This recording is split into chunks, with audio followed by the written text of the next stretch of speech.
खानेलाई भोक लागेको छ। एक हप्तादेखि केही खाएको छैन। यो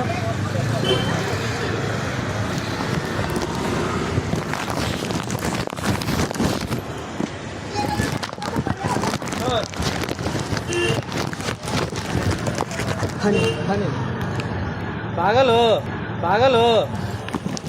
कतिजना सोधेर टिपेको खाने हो खाने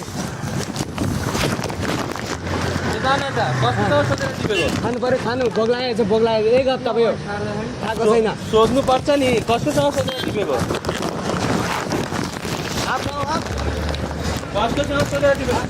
कसकोसँग सोधेर टिपेको पाउँदैन केही पाउँदैन आयो आप आयो आप एकचोटिमा सुन्दैन फोन पऱ्यो नि त जानु फोन हट न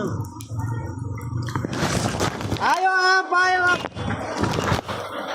एकचोटिमा सुन्दैन पैसा दिनु त पैसा खानालाई खुट्टा छैन हात छैन यो खाउँ त केरा दिनु त केरा टाउको दुखाइरहेको जान अगाडि पसल हेर न यार केरा खाउँ त केरा अगाडि पसल हेर न